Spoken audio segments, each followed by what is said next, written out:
Hello and welcome to The Drum. I'm Steve Cannane. Coming up, full house. Australia's immigration detention centres overcrowded and under strain. Lurching to the right, Kevin Rudd prepares to work on delivering the refugee policy he warned against. And holy smoke, an Australian atheist sets fire to the Bible and the Quran. Our panel tonight, former Democrats leader and Labor MP Cheryl, former Liberal MP Bruce Baird and Fairfax senior reporter Andrew West. One of the first jobs confronting Kevin Rudd as Foreign Minister will be sell the idea of an offshore refugee processing centre to East Timor. But the new Immigration Minister Chris Bowen has a more immediate problem. Detention centres are full and the government needs to find another 2,000 beds on the mainland. While Chris Bowen mulls over a potential expansion of the Kernot Detention Centre or building a new centre at Northam near Perth, the opposition says Australia is not the place for the extra beds.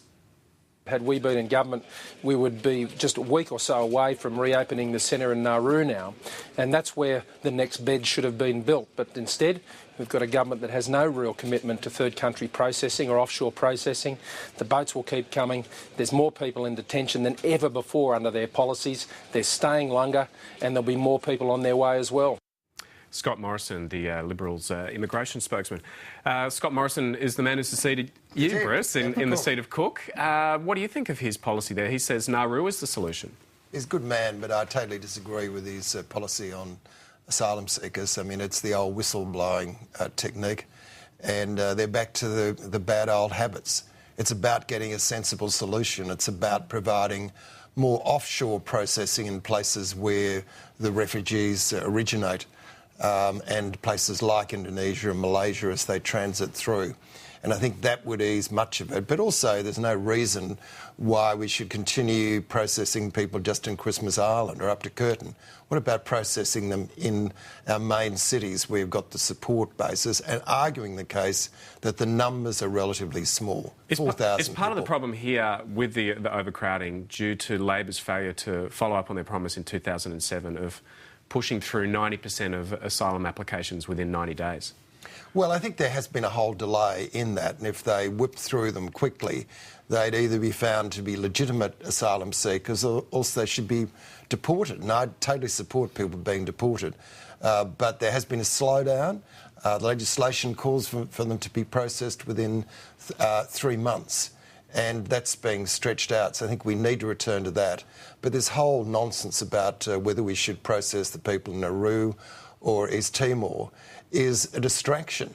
Let's treat people humanely, concentrate on the fact that we have relatively few compared to the rest of the world, and acknowledge that these people are probably some of the worst affected people in our region in terms of what's happened in their past. Cheryl, is part of the problem that there's been a freeze on Afghan asylum seekers? I mean, there's over 1,000 in detention and they're not being processed at all. No, that's part of the fear, isn't it, of opening up the debate. But surely what the election said to us was Australians didn't rush to embrace stop the boats.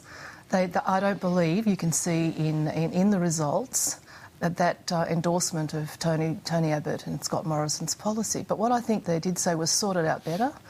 And I agree with Bruce that there's some sense in looking at mainstream city places for them to stay and be processed. The difficulty is, of course, that some of them don't have the papers, so we can all say there should be faster processing, but it's not always as possible. But in the long term, I also agree, let's tell the truth about the numbers, let's have some leadership and let's take Australians with us on the truth of the fact that there are overstayers as distinct from asylum seekers.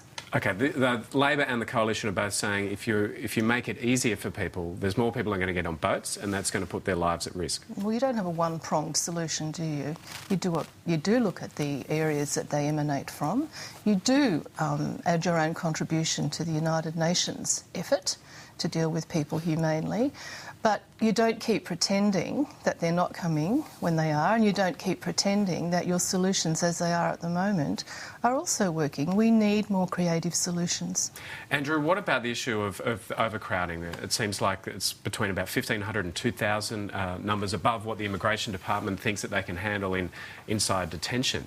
Does that mean that the government has underestimated how many people would have arrived here to seek asylum in the last few years? The best thing to do is look at the figures as they stand for the last 35 years. Since we took our first boat people, 1976, we've had, I think we're coming up to the 500th boat since 1976, 25,000 people in 35 years. At the same time, we've absorbed 3.5 million people. It's a trickle. It is a tiny trickle of boat people who come to this country. If we're looking at an average of 4,000 a year, that pales into insignificance besides the 100,000 that flood into Italy each year from Eastern Europe. I mean, we really have to put it in perspective. Yes, we've had 500 boats arrive in 35 years. As I say, 25,000 people, that's less than 1/4 of one federal electorate. And at the same time, 3.5 million people that the country's absorbed. We are not talking about anything other than an insignificant number of people. I noticed during the federal election campaign there was some commentary as to why this issue hadn't taken hold in Tasmania, for example, because they were saying in Tasmania they want more people. And refugees, and remember, 80 to 85% of these people who come as boat people tend to be bona fide refugees. They're willing to work. I've interviewed these people, legions of them, in places like Tasmania, which are depopulating. They want more people. They want hard workers. They want people who are willing to go through, this ordeal to become Australian. And you often find in the abattoirs in country towns, they love having Afghan asylum seekers because they'll work in the abattoirs where the locals won't. And let us remember that Afghans were among the earliest Australian settlers, the Afghan camel drivers. Bruce, this is a problem. Sorry, Cheryl. Tasmanians actually had the experience of the Kosovans. They confronted the reality of what the Kosovans, the skills and the desire to integrate into our community brought with them. And I think that when you deal with reality rather than fear, you have a much more positive legacy. Bruce, this overcrowding is a problem though, isn't it? Because if you're having people who aren't being processed, there's going to be a sense of frustration, plus you've got the issue of just a small enclosed area with overcrowding, and that can lead to tensions. Yeah, I mean, we found in terms of when we did the human rights look at asylum centres or detention centres, one of the big issues was the length of time of processing. That can lead to mental health issues, depression and so on. We should be preparing, as a lot of them actually become citizens, we should be preparing them for citizenship to make strong, effective people who can go into employment. And a lot of the people I was personally involved in getting out of detention centres got jobs almost straight away. Effective members of the community. Even one was working as a naval architect who'd been in Woomera. Now, I found that somewhat quite ironic. But there is a problem in New South Wales. The government there insists that people should be tied so that they'll only take those who've got some relationship to people already here. And so we need to encourage them to go out to rural areas, out to other states. And one of the problems is New South Wales in terms of only taking people who are tired. But look, just one more point. Yep. Look at the patterns of migration in Australian history. If there is a community that already exists, particularly in regional and rural Australia, there will be others who go there to help populate the area, to provide, to serve the job market. It's what happened with the Chinese. It's what's happened with Lebanese immigrants. There is a very peaceable absorption of these groups into Australia. Italians and Greeks initially as well. I mean, that's our history. It's somewhat ironic that, we at war in Afghanistan, and the people who are actually fleeing from that situation, we say, look, sorry, can't accept you, got to wait there, we'll take some time until we process your claims. Because it just doesn't make sense. Well, apparently the government's due to make a decision on the freezing of Afghan asylum seekers processing in October. The government's new look front bench has no shortage of issues to deal with, from asylum seekers to climate change and foreign affairs. Foreign affairs will now be in the hands of the former Prime Minister, Kevin Rudd. Now, Andrew West, was this the right move to give Kevin Rudd foreign affairs? Well, short of making him ambassador to the United Nations, which would keep him in the United States, yes, absolutely. He is a former diplomat. He is he's bilingual in the lingua franca of the great emerging nation of of China. But politically, of course, you would want to keep Kevin Rudd out of Australia, I suspect, as much as possible, because the more leave of absence he has from the front bench, the fewer photographs of Kevin Rudd sitting brooding on the front bench during question time, I think the better politically for the government. But look, yeah... Bruce, you know him well. Will he be brooding or will he be happy in this new job? Look, I'm sure that he would be... The events of recent times, who could other than be very cheesed off?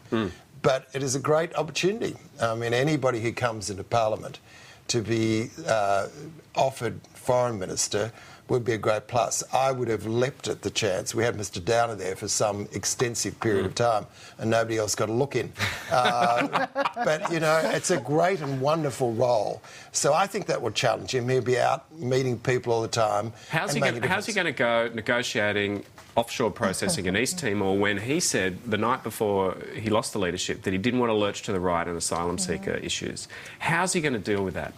Well, I think he's got to be able to show that people don't all agree with the need to tow the boats back out to sea and process people in Timor and Nauru and take a realistic viewpoint.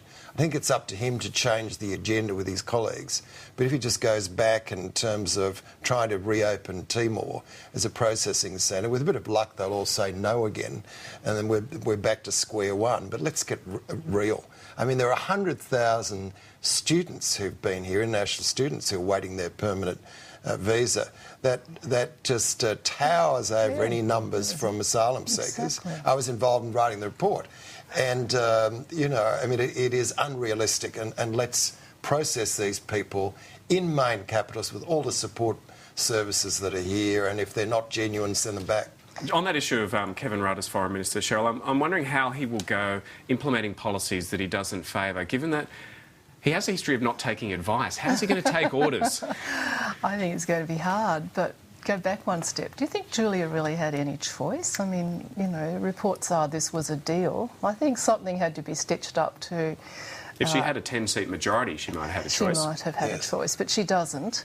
And she can't have the lingering vision of unhappy former Prime Minister. It is true that Labor does give respect to its former leaders, whoever they are and whatever they've done. It's true. And there is a sense of entitlement in the Labor Party. Except Martha Latham, yeah. Oh, that's true. But there is a sense of entitlement that having been a former Prime Minister, he should be accorded some, you know, status portfolio. But my goodness, I think it's going to be delicious watching. Andrew, how do you think he's going to fare taking orders? Well, I think part of the problem is, despite Kevin Rudd being an experienced diplomat, I'm not sure how diplomatic he is.